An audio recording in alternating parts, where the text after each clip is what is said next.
안녕하세요. 힐링닥터의 사공준규입니다. 구독, 알림, 좋아요는 사랑입니다. 방금 우울증 환자가 가장 흔하게 호소하는 증상은 무엇입니까? 라고 질문하셨는데요. 지난번에 주요 우울장애의 9가지 주된 증상에 대해서 말씀을 드린 바가 있는데요. 사실 일반적으로 우울장애의 환자가 가장 흔하게 호소하는 증상은 대부분의 사람들은 우울한 기분이라고 생각하는데요. 그렇지 않습니다. 주요 우울장애의 환자분이 가장 흔하게 호소하는 증상은 우울한 기분이라든지 또 뭐 재미가 없다든지 흥미 상실이라든지 이러한 어떤 기분의 증상이 아니고요. 약 한 69%가 기분의 증상이 아닌 신체적 증상을 호소합니다. 특히 우리나라는 우울증 환자에서 신체적인 증상을 호소하는 경우가 굉장히 흔하고요.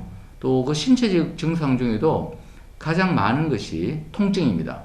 몸이 아픈 것이죠. 그래서 우리 또 그 몸이 아픈 것 또 하나는 이제 피로감이에요. 우리가 병의원을 찾아오는 사람들 중에 피로감의 가장 흔한 원인이 무엇이냐고 물어보면 우리가 예전에 축구 선수 유명한 모 선수가 이제 광고에서 이야기한 거 있잖아요. 뭐 때문이야 그거라든지 또는 갑상선 기능 저하라든지 이런 것을 생각하는 경우가 많은데요. 사실은 피로감의 가장 흔한 질병은요 우울증이에요. 피로감의 가장 흔한 일반적인 상황은 스트레스이고요. 그러나 이 피로감도 신체의 피로잖아요. 이 피로감을 우울증으로 인식하는 사람은 굉장히 적은 것이죠.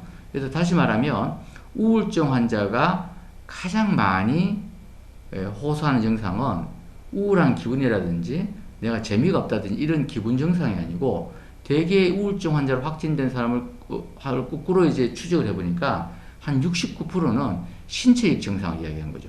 신체적 증상 중에 가장 많이 호소하는 게 몸이 아프다, 어깨가 아프다, 머리가 아프다, 몸이 아프다고요. 또 피로감은 아픈 감은 좀 다르지만은 신체적 증상이잖아요. 이 피로감이고요. 피로감 입장에서 본다면 피로한 원인의 가장 흔한 질병이 바로 우울증이라는 것이죠. 다른 어떤 신체적 질병이 아니고요. 그래서 이제 우울증하고 통증에 대해서 조금 말씀을 좀 더 드리면요. 우울증하고 통증은 굉장히 밀접한 관계를 갖고 있습니다.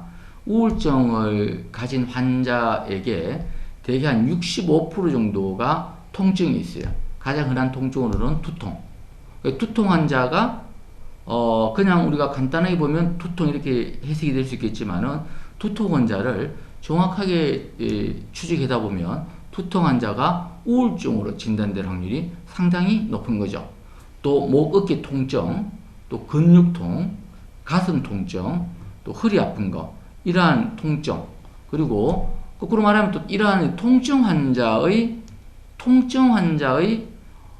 잘 조사해보면 통증 환자의 한 52%, 약 반이 우울증을 같이 동반되고 있는 것입니다. 지금 이렇게 이왕 말씀을 드렸기 때문에 좀 더 제가 설명을 드리면요. 이 우울증 환자가 신체 증상이 많은 이유, 통증이 많은 이유를 말씀을 드리면요. 우울증은 뇌의 신경전달 물질로 본다면 세로토닌과 노르에피네프린이 우리 기분을 잘 조절을 하는 거거든요.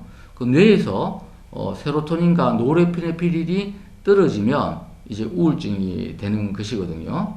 그런데 이 뇌에서 노르에피네프린과 세로토닌이 떨어지면 이것이 이제 어떻게 되냐면 예를 들면 우리가 사실은 지금 저 같은 경우에 지금 통증을 안 느끼지만은 제가 이제 명상을 통해서 바디 스캔을 통해서 가만히 몸을 하나하나 살펴보면 왼쪽이 저리다 이런 감각이 있는 거거든요. 근데 평상시에는 그 감각을 제가 못 느끼는 거죠.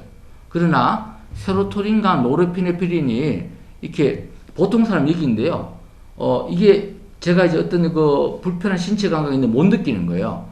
세로토닌과 노르펜은 여기 있기 때문이죠. 근데 만약에 이것이 떨어져서 이렇게 돼버리면 보통 사람이 못 느끼는 어떤 신체적 감감과 통증을 느끼게 되는 거거든요.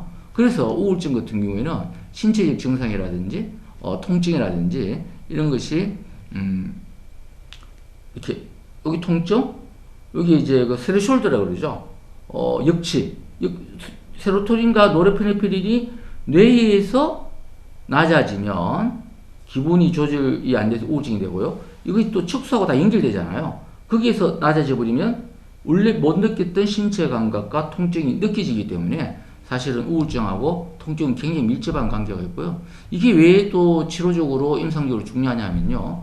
어떤 경우에는 이제 우리가 신체의학적으로 잘 알지 못하는 어떤 신체 감각과 통증이 있거든요. 그런 경우에는 사실은 그분이 꼭 우울증이 아니더라도 이렇게 되는 거죠. 세로토닌이 여기 통증이고 세로토닌, 노르펜 이걸 항우울제에서 올려줘 버리면 이 신체 증상과 통증이 없어져요. 이분이 우울증이 아니라 하더라도. 그래서 실제로는 우리가 이제 통증 환자로 진통제를 굉장히 많이 먹었던 환자분이 실제로 있었는데요. 그분에게 그분이 우울증은 아니었어요. 통증만 있었어요. 그런데 이제 이렇게 된 거죠. 그래서 제가 항우울제를 통해서 이렇게 올려주니까 이분의 통증이 완쾌되어 갖고요. 굉장히 좋아하는 경우가 있고요. 되게 이제 이 항우울제를 썼을 때 우울한 기분이 좋아지는 데는 좀 시간이 되게 한 그래서 3, 4주는 있어야지 이게 정상 이 악셀에다가 밟혀지는데요. 통증을 치료하는 데서는 이게 그보다 훨씬 기간이 짧아요. 그래서 그런 경우가 있고 제일 쉽게 말씀드리면 우리 그 일반적으로 말하는 화병 있잖아요. 화병 중에 뭐 몸이 아프고 이런 경우가 있잖아요. 그런 경우에도 사실은 이 항우울제를 이렇게 해버리면 통증이 역치하러 가기 때문에 신체 증상, 통증이 이제 없어지게 되는 것이죠. 요것을 잘 알면 우리가 뭐 이런 통증 환자라든가 신체 환자라든가 또 화병 환자라든가 그런 경우에 항우울제를 물론 이제 뭐 같이 병합되는 경우가 많아요. 통증 환자의 52%가 우울증을 동반한다 그랬잖아요. 그럼 나머지 48% 우울증을 동반하지 않는 통증이나 신체 증상이라 하더라도 항우울제가 사실 단순한 항우울제만의 개념은 아니거든요. 다시 말씀드리면 통증이 있고 이걸 세로토닌과 노르펜 올리면 그 뇌에서 올라가면 우울증이 개선되는 거고요. 뇌와 척수회로간에서 올라가 버리면 이게 역치가 높아져서 신체 증상과 통증이 해결된다. 이렇게 볼 수 있겠습니다. 다시 한번 정리를 하면 우울증 환자들이 가장 주되게 호소하는 증상은 우울한 기분이라든지 또는 뭐 재미가 없다든지 이런 기분 증상이라고 생각이 쉬운데 그것이 아니고 대개 우울증 환자로 확진된 자의 첫 주된 증상은요. 대개 69%가 신체 증상을 호소하고요. 또한 상당 부분이 통증을 호소하죠. 우울증 환자의 65%가 통증을 같이 갖고 있고요. 통증 환자의 52%가 우울증으로 진단이 됩니다. 네, 구독, 좋아요, 알림은 사랑입니다. 고맙습니다.